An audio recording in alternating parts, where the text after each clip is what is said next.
رات گزرتی گئی، چاند بھی کئی بادلوں میں چھپ گیا۔ حضرت آمنہ رضی اللہ تعالیٰ عنہ فرماتی ہیں کہ جب میرے ہاں میرے بیٹے کی پیدائش ہوئی تو اس وقت ہمارے گھر میں غریبی کا یہ عالم تھا کہ ہمارے پاس چراغ میں تیل جلانے کے بھی پیسے نہیں تھے۔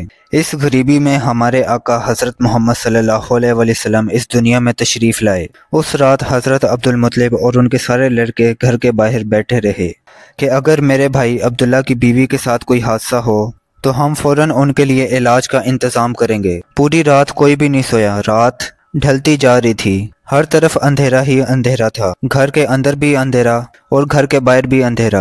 سحری کا وقت ہو چکا تھا کہ اچانک حضرت آمنہ رضی اللہ تعالیٰ عنہ کے پیٹ میں درد ہوئی۔ وہ سمجھ گئیں کہ اب میرے بیٹے کی پیدائش ہونے والی ہے۔ حضرت آمنہ رضی اللہ تعالیٰ عنہ نے دائی شفا کو آواز دی اور کہا کہ میرے پیٹ میں درد ہو رہا ہے۔ 1 گھنٹہ پیدائش کو گزرا اور صبح ہونے سے کچھ دیر پہلے ہمارے آقا حضرت محمد صلی اللہ علیہ وسلم اس دنیا میں تشریف لائے۔ حضور صلی اللہ علیہ وسلم کی پیدائش پر 3 باتیں بہت عجیب ہوئیں جن کو دیکھ کر دائی شفا بھی حیران رہ گی۔ پہلی چیز کہ جب بچہ پیدا ہوتا ہے تو اس کی ناف ماں کی آنت کے ساتھ جڑی ہوئی ہوتی ہے، لیکن ہمارے پیارے نبی حضرت محمد صلی اللہ علیہ وسلم کی ناف ماں کی آنت سے بالکل الگ تھی۔ دوسری چیز کہ جب بچہ پیدا ہوتا ہے تو اس کے ساتھ بہت گندگی نکلتی ہے، لیکن جب ہمارے پیارے نبی کریم صلی اللہ علیہ وسلم اس دنیا میں آئے تو غلاظت کا ایک بھی قطرہ نہیں نکلا۔ تیسری چیز کہ جب بیٹا پیدا ہوتا ہے تو اس کا ختنہ نہیں ہوا ہوتا، لیکن ہمارے پیارے نبی حضرت محمد صلی اللہ علیہ وسلم کے ختنے پیٹ کے اندر ہی ہو چکے تھے، دنیا میں آپ کا ختنہ نہیں کیا گیا۔ یہ 3 چیزیں دیکھ کر دائی شفا گھبرا گئی اور حضرت آمنہ رضی اللہ تعالیٰ عنہ سے کہنے لگیں کہ اے آمنہ، میں نے اپنی ساری زندگی میں ایسا بچہ نہیں دیکھا۔ دائی شفا نے بچے کو گود میں اٹھا کر ایک جگہ لٹا دیا تو بچے نے ایک دم جھٹکے سے کروٹ بدلی اور سیدھا سجدے میں چلے گئے۔ یہ دیکھ کر حضرت آمنہ کی حیرانگی کی انتہا نہ رہی۔ کافی دیر تک نبی کریم صلی اللہ علیہ وسلم سجدے میں رہے اور پھر اپنا سر مبارک اٹھا کر آسمان کی طرف انگلی سے اشارہ کیا اور پوری دنیا کو بتا دیا کہ اے لوگو، اس کائنات کو پیدا کرنے والی ذات صرف اللہ کی ہے۔ حضرت آمنہ رضی اللہ تعالیٰ عنہ فرماتی ہیں کہ میں نے جب اپنے بیٹے کو گود میں لیا تو آسمان کے ستارے زمین کے قریب ہوتے جا رہے تھے اور اچانک ایک بادل کا ٹکڑا میرے کمرے میں آیا۔ میرا بچہ اس بادل کے ٹکڑے میں اچانک غائب ہو گیا۔ اس بادل سے آواز آنے لگی کہ اے جبرائیل علیہ السلام، اس بچے کو پوری دنیا کی سیر کرواؤ، سارے نبیوں کی خوبیاں دو، یوسف کی خوبصورتی دو، اسے ایوب کا صبر دو اور ابراہیم کی دوستی دو اور داؤد کی میٹھی زبان دو۔ اور پھر حضرت آمنہ رضی اللہ تعالیٰ عنہ فرماتی ہیں کہ تھوڑی دیر بعد وہ بادل کا ٹکڑا غائب ہو گیا اور میرا بیٹا میری گود میں تھا۔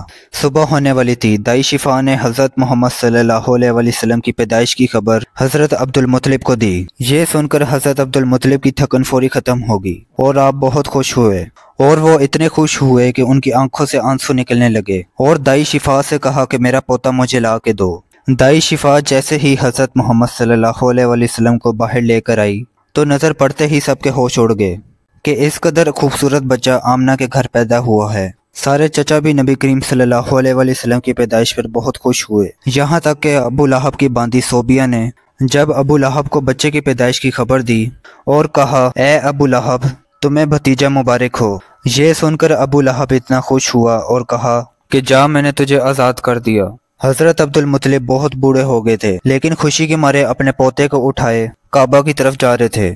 سارے مکہ والے بھی خوشی سے نعرہ لگاتے ہوئے حضرت عبدالمطلب کے پیچھے جا رہے تھے۔ کعبہ کے پاس پہنچ کر حضرت عبدالمطلب نے دعا مانگی کہ اے اللہ، اس میرے پوتے کو سلامت رکھنا اور اسے بہت بڑا انسان بنانا۔ شاید حضرت عبدالمطلب کو یہ نہیں پتا تھا کہ ان کا پوتا تو وہ بچہ ہے جس کی خاطر پوری دنیا کو بنایا گیا ہے۔ ان کا پوتا تو اتنا بڑا انسان ہے جس کو اللہ نے زمین سے اٹھا کر 7ویں آسمان پر اپنے ساتھ بٹھایا اور ان سے باتیں کی۔ ان کا پوتا تو وہ انسان ہے جن کو مایوس دیکھ کر آسمان پر ٹہلکا مچ جاتا تھا۔ حضرت عبدالمطلب نے کعبے کے غلاف کو پکڑ کر دعائیں مانگی اور اپنے پوتے کا نام محمد رکھا۔ محمد کا مطلب ہوتا ہے کہ جس انسان کی بہت زیادہ تعریف کی جائے۔ یہ نام سن کر مکہ والے کہنے لگے کہ اے عبدالمطلب، تم نے اپنے پوتے کا نام اتنا عجیب سا رکھ لیا ہے، ہم نے تو آج تک ایسا نام کبھی نہیں سنا۔ حضرت عبدالمطلب نے جواب دیا، اے مکہ والو، تمہیں کیا پتا میرے اس پوتے کی اتنی شان ہوگی کہ پوری دنیا اس کے پیچھے چلے گی۔ ایک دن نبی کریم صلی اللہ علیہ وسلم مدینہ میں صحابہ کرام کے ساتھ بیٹھے ہوئے تھے کہ حضور صلی اللہ علیہ وسلم کے چچا حضرت عباس نے کہا کہ مجھے بچپن سے ہی پتہ چل گیا تھا کہ آپ بڑے ہو کر بہت بڑے انسان بنیں گے۔ حضور صلی اللہ علیہ وسلم نے پوچھا کہ اے چچا جان آپ کو کیسے پتا؟ حضرت عباس رضی اللہ تعالیٰ عنہ نے فرمایا کہ اے اللہ کے رسول، جب آپ 2 مہینے کے تھے ایک رات میں نے آپ کو روتے ہوئے دیکھا، میں چپ کرانے کے لیے آپ کے پاس آیا لیکن آپ نے میری طرف نہیں دیکھا، آپ آسمان کی طرف دیکھ کر مسکرانے لگے۔ آپ کو آسمان کی طرف دیکھتے ہی میں نے بھی آسمان کی طرف دیکھا اور میری نظر بھی پھٹی کی پھٹی رہ گئی۔ میں نے دیکھا کہ چاند آپ کی انگلی کے اشارے پر ناچ رہا ہے، آپ جہاں پر انگلی لے جاتے چاند وہاں پر چلا جاتا۔ یہ منظر دیکھ کر میں سمجھ گیا کہ آپ کوئی عام انسان نہیں ہیں۔ حضور صلی اللہ علیہ وسلم نے فرمایا کہ اے میرے چچا جان آپ بالکل ٹھیک فرما رہے ہیں کہ بچپن میں چاند مجھے کہانیاں سناتا تھا، میرے ساتھ کھیلتا تھا اور مجھے رونے نہیں دیتا تھا۔ سبحان اللہ۔ ایسے تھے ہمارے نبی کے جن کے گھر میں اتنی غریبی تھی کہ ان کی ماں اپنے بچے کے لیے ایک کھلونا بھی نہیں خرید سکتی تھی۔ اللہ نے چاند کو حکم دے دیا کہ اے چاند میرے محبوب کو کھلونا بن کر کھلاؤ، اس کو رونے نہیں دینا۔ نبی کریم صلی اللہ علیہ وسلم کی جس دن پیدائش ہوئی اسی دن دنیا میں جتنے بت تھے وہ منہ کے بل گر گئے۔ ایران کے بادشاہ کے دربار میں 1000 سال سے آگ جل رہی تھی، وہ بھی بجھ گئی۔ اگلے دن ایک یہودی مکہ میں آیا، اس نے وہ ساری نشانیاں دیکھی جو آخری نبی کے آنے کی تھیں۔ اس نے مکہ والوں سے پوچھا کہ آج کسی کے ہاں بچہ پیدا ہونے والا ہے؟ لوگوں نے کہا کہ ہاں فلاں فلاں گھر میں ایک بچہ پیدا ہوا ہے۔ انہوں نے کہا کہ ہاں حضرت عبد المطلب کا پوتا پیدا ہوا ہے۔ یہودی نے کہا کہ میں اس بچے کو دیکھنا چاہتا ہوں۔ وہ یہودی حضرت آمنہ رضی اللہ تعالیٰ عنہ کے پاس آیا اور بچے کو اپنے گود میں اٹھایا اور اس نے بچے کو پلٹ کر اس کی کمر پر دیکھا تو اس کی چیخیں نکل گئیں کہ نبی کریم صلی اللہ علیہ وسلم کی پیٹھ پر نبوت کی مہر لگی ہوئی تھی۔ یہودی نے جب نبی کریم صلی اللہ علیہ وسلم کی پیٹھ پر مہر دیکھی تو وہ رونے لگا کہ ہائے آج یہودیوں کے ہاتھ سے نبوت نکل گئی، اب ان کی بربادی بہت قریب ہے۔ ایک آمنہ کا لال اور ایک فاطمہ کا لال، نانا بھی بے مثال اور نواسا بھی بے مثال۔ سبحان اللہ۔ اللہ تعالیٰ کا لاکھوں کروڑوں درود و سلام آپ صلی اللہ علیہ وسلم پر اور آپ کی آل پر۔